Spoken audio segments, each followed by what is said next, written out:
ने एक बयान दिया है कि हिजाब का जो ये पूरा मामला है ये खतरनाक है, तो क्या उससे मानी है आपका? देखिए, ये एक परिसर में घटना घटी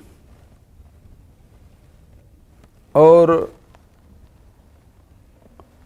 वहाँ के जो संस्था प्रमुख है उसकी जिम्मेदारी बनती थी कि बच्चों को समझाते उनके पालकों को बुला लेते और जो उचित है उसको वहाँ समझाइश देते, उसमें एक्शन भी ले सकते थे।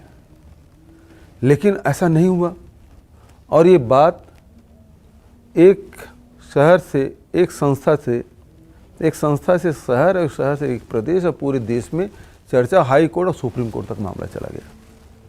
यदि हम इन्हीं सब मुद्दों पे उलझे रहेंगे और ये हमारी मुख्य समस्याएं होगी तो देश कहाँ जाएगा, समाज कहाँ जाएगा? और ये बच्चे हमारे भविष्य हैं, यही बच्चे हमारे भविष्य हैं। लेकिन मैं ये भी बड़ी जिम्मेदारी से कहना चाहूँगा कि वो आज हमारे समाज का प्रतिनिधित्व नहीं कर रहे हैं।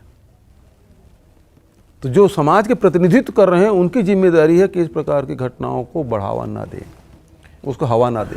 लेकिन कुछ लोग तो ये भी कह रहे हैं कि ये पर्सनल चॉइस का मामला है, ये freedom to follow your own norms या आपके जो कल्चरल एस्पेक्ट हैं उनको फॉलो करने का मामला है, ये बेसिकली फंडामेंटल राइट से जुड़ा हुआ है। तो आप हिजाब को सपोर्ट करते हैं? देखिए, कौन क्या पहनेगा, कौन क्या खाएगा, वो व्यक्तिगत रुचि है और उतनी स्वतंत्रता तो मिलनी चाहिए भाई।